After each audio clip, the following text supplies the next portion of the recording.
అకాల వర్షాలకు పత్తి పంట నీటి పాలైంది. చేతికి అందిన కొద్దిపాటి పంటను మార్కెట్కు తరలిస్తే మద్దతు ధర కరువైంది. తేమ పేరిట తక్కువ రేటుకు ఖరీదు చేసి రైతులను మోసం చేస్తున్నారు వ్యాపారులు.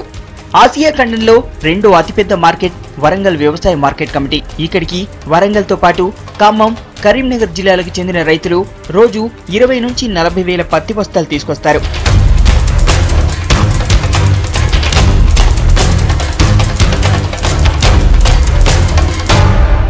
దూది తీసే సమయంలో వర్షాలు కురిసి పత్తి పంట తడిచి ముద్దయింది.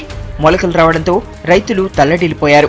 రెండో దఫాలో చేతికి అందిన కొద్దిపాటి పత్తిని మార్కెట్కు తీసుకొస్తే తేమ పేరుతో ధర తగ్గించాలని డిమాండ్ చేస్తున్నారు వ్యాపారులు. క్వింటాల్ మద్దతు ధర 4,300 రూపాయలు కాగా 3,000కే బేరమాడుతున్నారు. లేకుంటే కొనుగోలుకు నిరాకరిస్తున్నారు. ఇప్పుడు మళ్ళీ కాటాకు వచ్చేసరికి కోసి ఇది కొనము, తీసుకోము, అసలు మేము కొనము అని అంటున్నారండి. బెదిరిస్తున్నారు. ఏమైనా అంటే చెప్పుకుంటే ఎవరికైనా చెప్పుకోండి, మేము కొనం, మేము తీసుకోమని అంటున్నారు.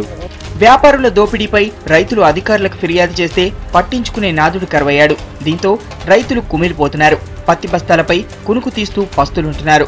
పొద్దున్నుండి అన్నం లేదు సార్, ఏం లేదు సార్. ఇప్పటివరకు అసలు ఏం తినలేదు సార్, టిఫిన్ కూడా చేయలేదు సార్. మా దగ్గర డబ్బులు కూడా లేవు సార్. ఇంతవరకు డబ్బులు ఇస్తారంటే పోతే ఇక వాళ్ళు అటు వెళ్ళిపోయారు సార్. ఇప్పుడు వచ్చి పొద్దున్నుండి వెయిట్ చేసేసి ఇప్పుడు డబ్బులు ఇవ్వకుండా 10 బస్తాలు అట్లా ఉన్నాయి సార్. ఇప్పుడు వాళ్ళు తీసుకోకుండా పోతున్నారు సార్. మాకు వద్దు, ఈ పత్తి మాకు వద్దు, మేము ఇప్పుడు తీసుకెళ్ళమని అంటున్నారు సార్ వాళ్ళు. సుదూర ప్రాంతాల నుంచి వచ్చిన రైతులు మద్దతు ధర దక్కకపోవడంతో నిరాశ చెందుతున్నారు. క్వింటాల్ పత్తి 3,600 రూపాయల లోపు అమ్ముకుని భారంగా ఇంటిబాట పడుతున్నారు. మాకు కనీసం గిట్టుబాటు ధర, మద్దతు ధర కూడా ఇవ్వలేదు. కనీసానికి ఈ రోజు మద్దతు ధర మాకు 4,000 రూపాయలు, 3,600, 3,200, కనీసానికి 3,000కు తీసుకోబోన్నా కూడా మేము తీసుకోబోని పరిస్థితి. ఈరోజు తడిసిన పత్తిని వ్యాపారులు ఖరీదు చేయకుంటే సీసీఐ చేత కొనుగోలు చేయిస్తామన్న ప్రజాప్రతినిధుల మాటలు నీటి మూటలయ్యాయి. సర్కారు తీరుతో ఈసారి కూడా అప్పుల తిప్పలు తప్పవని రైతులు ఆవేదన వ్యక్తం చేస్తున్నారు. మేము చాలే బతకాలే, పాట పండించుకొని రాత్రి నుంచి కంటికి నిద్ర లేవు, మాకు ఏం లేవు, కడుపుగులు అన్నం లేవు.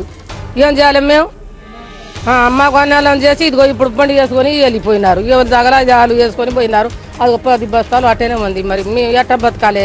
వర్షాలతో తడిసిన పత్తిని 4,000 కంటే తక్కువగా కొనుగోలు చేయాలని ఆదేశాలు జారీ చేసింది కేంద్ర ప్రభుత్వం. ఇంకా ఆర్డర్స్ అందలేదని మార్కెట్ అధికారులు చెబుతున్నారు. ప్రభుత్వం నుంచి ఇప్పటి వరకు సీసీఐకి ఎటువంటి ఆదేశాలు రాలేదు. వర్షం వల్ల దెబ్బతిన్న పత్తిని కొనుగోలు చేయడానికి ప్రభుత్వం నుంచి ఎటువంటి ఆదేశాలు రాలేదు. ఆదేశాలు వచ్చిన తర్వాత సీసీఐ రంగంలోకి దిగుతుంది. కానీ ఎంత తొందరగా సీసీఐ వస్తే అంత తొందరగా రైతులకు న్యాయం జరుగుతుంది, మంచి ధర వచ్చే అవకాశం ఉంది. తడిసిన పత్తికి సరైన ధర దక్కేలా అధికారులు ప్రయత్నించాలి. లేకుంటే సీసీఐ చేత ఖరీదు చేయించాలి. లేదంటే అప్పులతో రైతులు కష్టాలు పాలవడం ఖాయం.